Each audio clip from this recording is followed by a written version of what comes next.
Hola amigos. So here if you watch the last video on these four spell changing verbs, creer, caer, leer, oír, you should be in good shape to understand this next concept. And what we're going to talk about right now are these huir verbs. And I'm just going to go ahead and show these verbs to you. And it's very similar, and we have the same problems that we have with caer and creer, leer, oír. We're going to have with verbs that end in huir.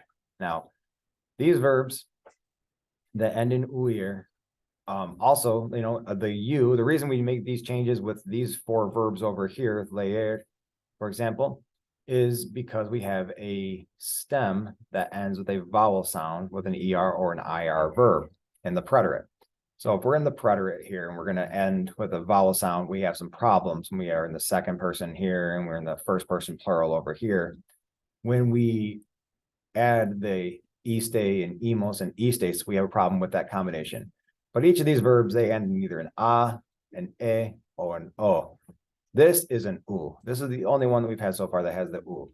And the nature of the pronunciation of the u plus these is actually one that lends itself well to that pairing, and we don't need to separate these with vowel sounds. So any verb that ends in uir, again, uir, not uir, because we actually pronounce the u in these cases. So when we pronounce the u of uir, we are going to follow these rules. And it is just regular in the first person, singular and plural, regular in the second person, singular and plural, but in the third person, that's where we're going to have a change. So it's different compared to these four that we went over last time because there are no extra accent marks. We don't need them. When we say construiste, we can hear the constru part of the stem and we can hear the iste part of the ending of the verb. We're in good shape. We don't need to change anything. Same thing is true for nosotros and vosotros. However, in the third person, singular and plural, we are going to have changes that we need to make because of the nature of that pronunciation. And so here are our ER and IR endings. You can see the third person, singular, plural. We have the yo right there. There's our ending, and there's our ending. We have the double vowel already in the ending, and then we have a vowel at the end of the stem. And that just makes it a little bit more complicated to pronounce. So to make it a little bit smoother, make it flow a little better, we do the same thing we did with these four verbs in the third person, and that we change the I of the ending here to a Y. So we can see we got CONSTRU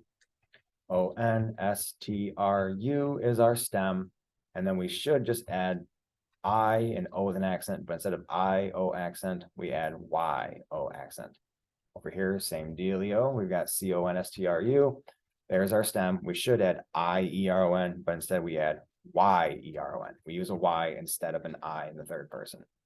So again, let me let you kind of reiterate that these are huir verbs and that we pronounce the huir. Construir, fluir, incluir, contribuir, huir, destruir, influir.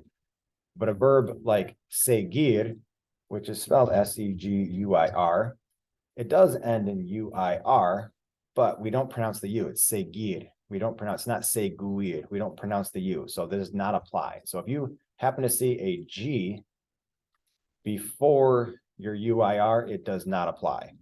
That GUI combination is different than the UI without the G in front of it. So do not conjugate seguir or conseguir, extinguir. You're not going to conjugate any of those verbs like we do here with the huir verbs, because we do not pronounce the U of the huir ending. Right, so that's it. Any of these verbs you see here, construir, fluir, incluir, these types of verbs are going to follow this pattern, and that they're regular in the first and second person, singular and plural, but third person, we change the I to a Y.